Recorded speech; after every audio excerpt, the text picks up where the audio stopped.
What up, guys? Um, I hope everyone is well. It's 2024. It's about to be the culmination of 2024 now. Yeah, just curious to get some feedback from you guys.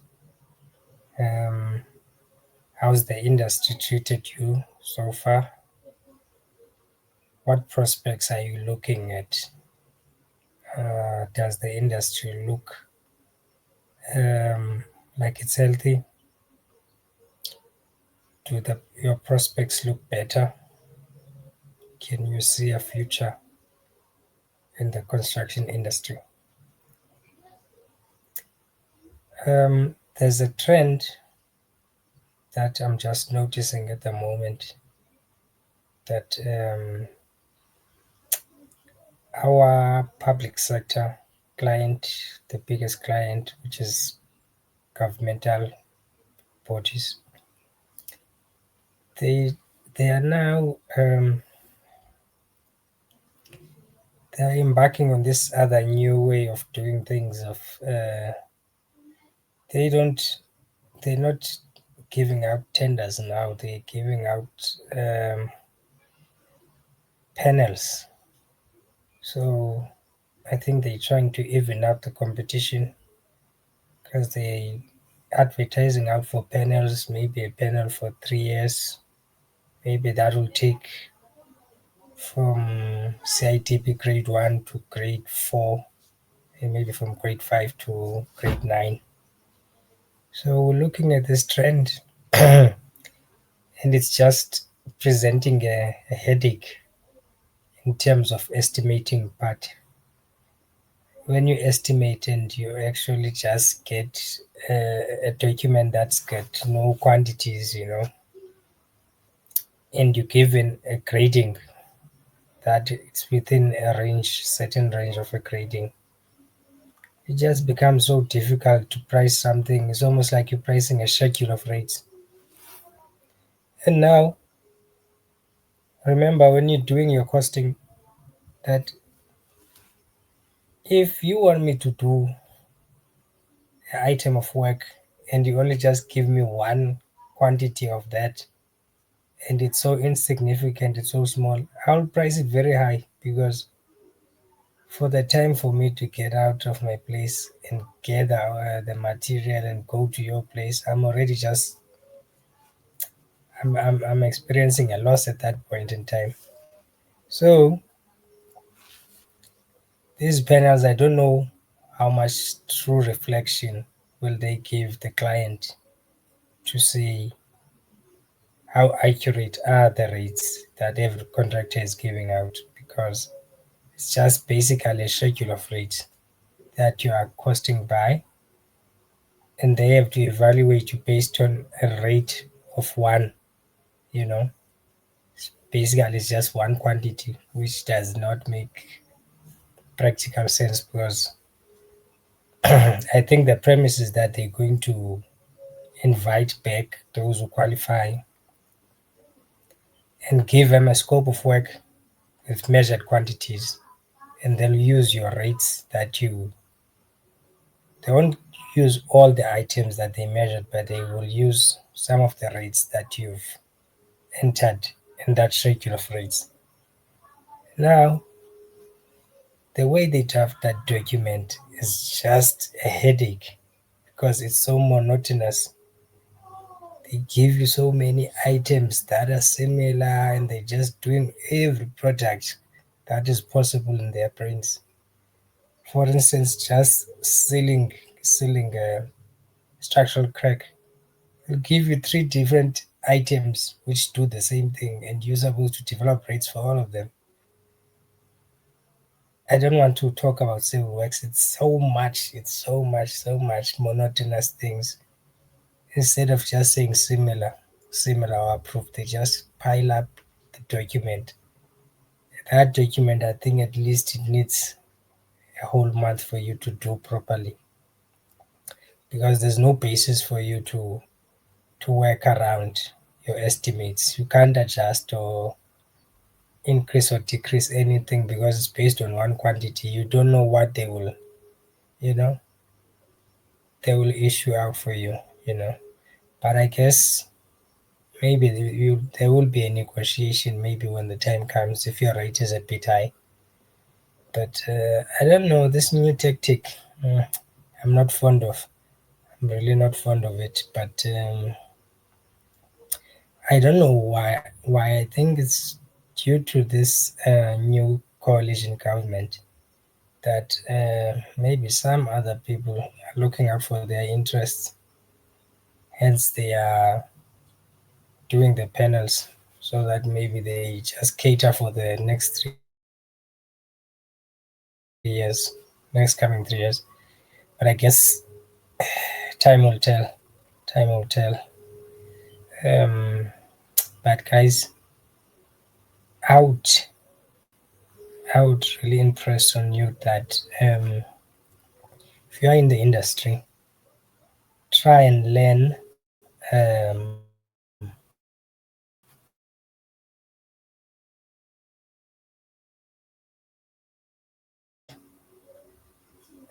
the way you view things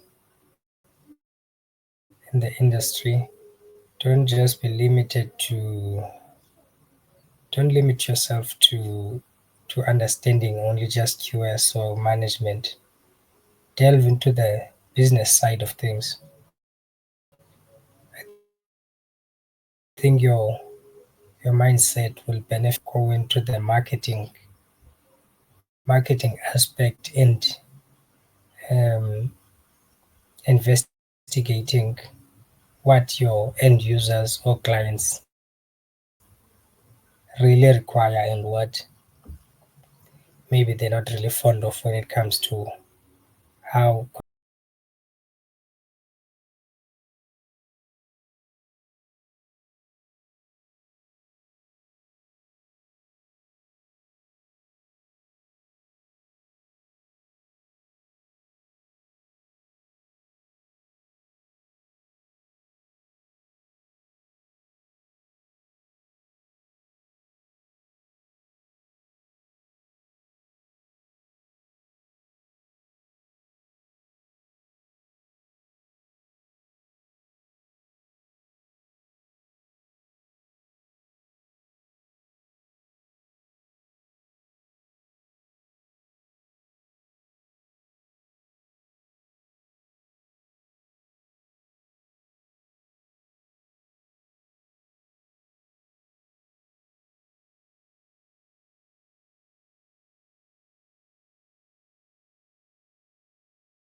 so you please just comment guys. But out speaking to the construction management guys and the QS guys, try and learn what your client, the end user, or the one who's paying it for the product, try and investigate exactly what they want and exactly what irritates them in our interactions, whether you are the consultant or you are the contractor. I think once you understand your client fully and what they expect from your product, becomes much more easy for you to sell yourself to them because you already know what they are expecting and you know what irritates them. Then you won't do whatever irritates them. So just go into uh, investigate marketing, business strategies, um, and let's call it a customer centered approach. I think once you get a hold of that, even you can do those alternative offers if you understand what your client is looking for and maybe the scope that they've given you will have maybe some bottlenecks that you can avoid You can suggest alternatives, but as long as they meet your client's requirement. So guys, broaden your scope. I think learning construction is just a stepping stone for you to owning your business. Because South African climate now, I don't think it's favorable for someone to be looking for employment. So it doesn't matter when you start, but when you start, I think everyone who's graduated from university should start engaging themselves about the business prospects in South Africa.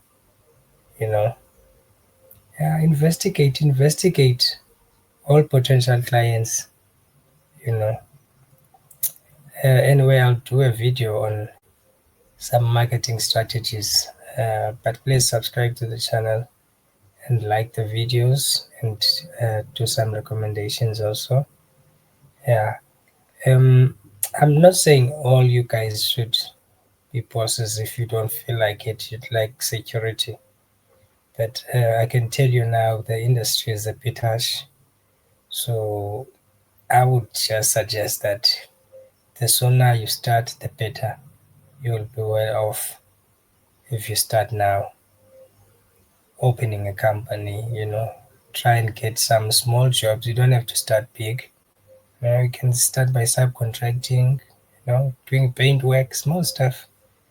Eventually you'll grow and you'll get used to cash flows, and you can use your skills from management, from QS for cost control. It will be a good experience for you. You can add on your portfolio. So guys, um, it's not really that difficult to open your company. So I'd just like to impress on you that believe in yourself and believe that you'll make it, even if the industry is a bit tough and there's unemployment in South Africa. Because I think something else that we're facing is that there's not a lot of permanent positions now, unless you're super valuable, unless you are really super skilled at what you do. There's not a lot of companies that like to give you permanent positions. So if you can't get a permanent position, create one for yourself. You know. Anyway, guys, stay safe. Try and build up your skill set, and as I'm saying, try to get more business minded, business orientated in your thinking. Don't let your trajectory be based on only being an employee. Yeah, just try and get alternative routes where you can leverage your skills and make more money. You know, yeah. Anyway, guys, please subscribe and like the channel. I'll post something soon. It's just that I'm also on site, very busy. I don't have time, but just felt I should drop a video on the channel. Good luck. All the best to you guys.